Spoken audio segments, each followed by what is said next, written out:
Hey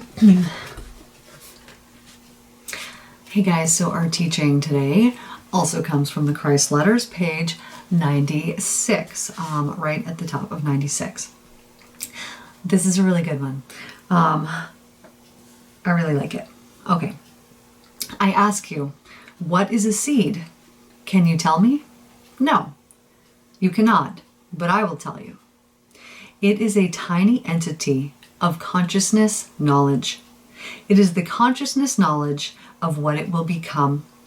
It is a fragment of consciousness drawn from divine creative consciousness. It is a fragment of mind power drawn from Father mind power, which, when planted in the earth and watered by rain, will begin to clothe itself with visible matter, of which it possesses knowledge deep within itself. This knowledge is true, it is firm, it is strong, and undeviating. This self-knowledge, embodied in the seed, is a conviction in consciousness. All other life forms arise out of this one-pointed self-knowledge, a conviction in consciousness. This conviction in consciousness is what separates the inanimate soil and rocks from all that lives and grows upon the face of the earth. Where there is no conviction of consciousness or knowledge of identity, there is no growth. The consciousness within soil and rocks remains consciousness in a dormant form.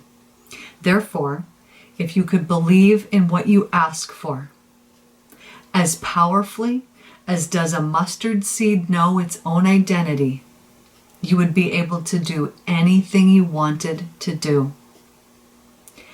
Let me read that again. Therefore, if you could believe in what you ask for, as powerfully as a mustard seed knows its own identity, you would be able to do anything you wanted to do. If you could carry within your mind a seed, the perfected plan of your most heartfelt goals, and know beyond all doubt that it can grow and come into perfect fruition, you would see this wonderful seed take life of its own, which would presently manifest in your life. And you could surely move the mountains in your lives, those mountains which stand across your path and prevent you from achieving all that you would like. Mountains which, in times of recklessness and evil thinking, have been created by yourselves. If you only understood creation and existence, you would be able to live lives of total freedom, limitless achievement, and transcendent joy. Seek to understand, and you will find that little by little, understanding will come to you. Knock on the door of the universe, giving access to God, the universal Father consciousness, and eventually you will find the door swinging open and you will have entrance to the secrets of the world. Only believe and you will receive. I also remind them at all times, only those with pure minds and hearts will accomplish these mighty things. The wicked may flourish for a while, as have kings and marauding armies and others hoarding inequity in their minds. They have been permitted to do their work for a while, since certain good will arise out of the evil. But eventually they fail, and their names are reviled by the rest of the world. Therefore, as many of you as you would succeed, examine your motivations. Desires born solely of selfish longing for wealth and comfort eventually end in disappointment, sickness, and death. As I say to you who read these words, let no one dare to deny the truth I speak until they too have walked the path of self-reunification, which I walked on earth and reached the same union with the Father and the heights of incontrovertible knowledge and understanding as I possessed. When you have achieved all this, you will no longer have any desire to deny the truth I speak to you, but you will be unable to restrain yourselves from joining me in teaching your fellow men. Until that time, hold your peace and let no man know your ignorance. So, in this, talking about that seed, that everything is consciousness, that seed, that little seed, which is just a little nothing, how can that little carrot seed turn into a carrot? It is all consciousness. So that is an example of consciousness, of how it grows just by knowing what it is and what it must become to become that. So I really love this about the seeds here, because it is really giving a practical example of consciousness and how it grows in our lives. So everything is consciousness. During my experience, I saw and felt and knew that every bit of space, so that scientists deem space, because they cannot understand, they can't explain what this space is, but what it is this consciousness, this loving intelligence. It is essentially love at its core. And so Jesus knew this. And that is how he created his miracles, because he knew that he was in control of all of the elements, and that all he needed to do was be clear of all of the things that were not that, and then have that belief without any doubt, and giving that joyful thanks. So after my experience that I had when this Christ consciousness awareness came into my body, it was unbelievable. It was unbelievable.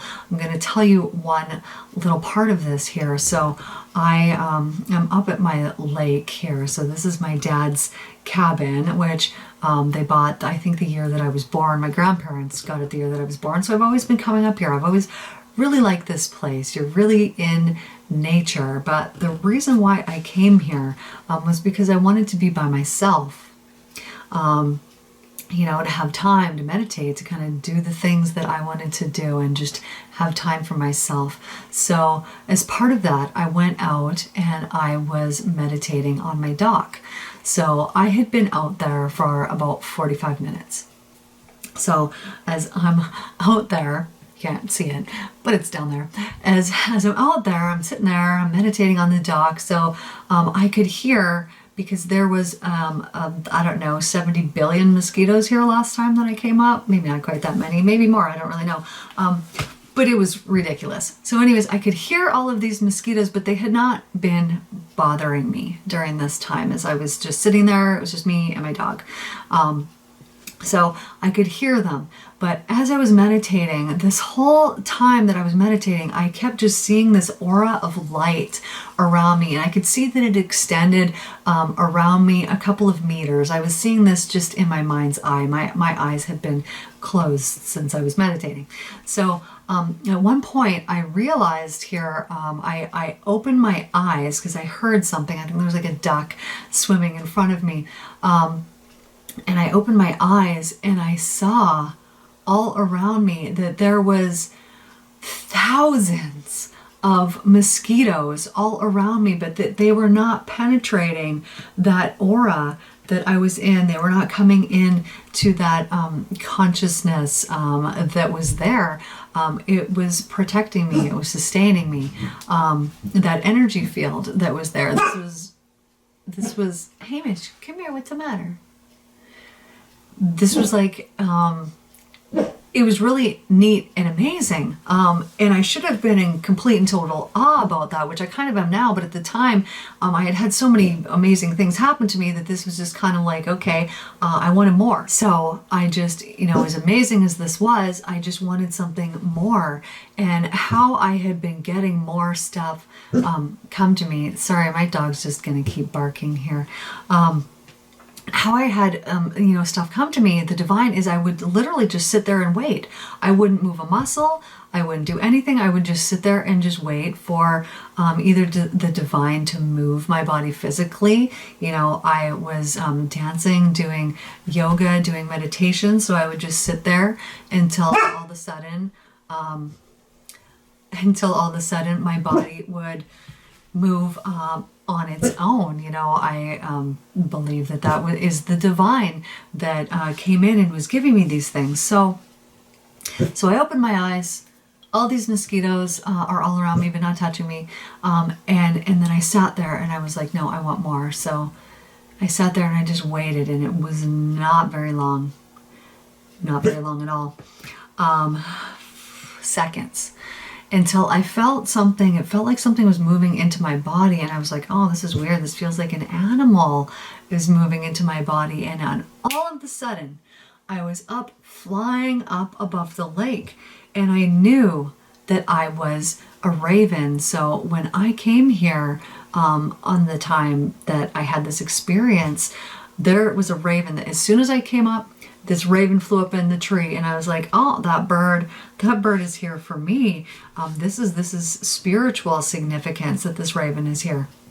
And every day that I would go out to meditate, that bird from wherever it was would come back, and it would fly in that tree, and it would sit there and it would talk to me, or it would just sit there and kind of spy on me every single day without fail. This bird would come back whenever I was out there. He must have been very curious. So anyways, I'm out there.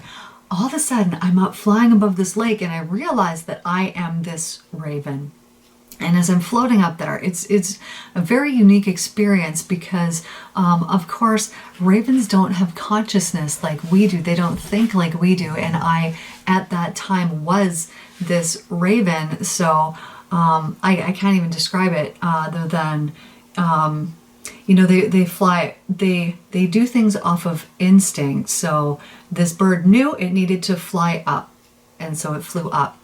Then I'm seeing what looks like these little black entities floating up from the earth up into the sky, and this raven is going and it is gathering them. You know, it did this for a couple, and so I knew at the time what this black stuff that I was seeing was actually prayers that were being sent up. And these ravens, because we are all connected so deeply. I'll tell you more about that later here. But because these ravens, you know, have this intuition, they knew this instinct. They knew it needed to fly up. It went and it gathered these prayers, and what they do is they then deliver them to people who are spiritually awake, who can either do something about whatever this prayer is. So this raven delivered one to me, and then I did something about it, which I'll tell you about another time. But this experience that I had was unlike, like I can't even describe it to you. I mean, I'm trying, but you can't, because there's no words for what I experienced other than wonderful, amazing.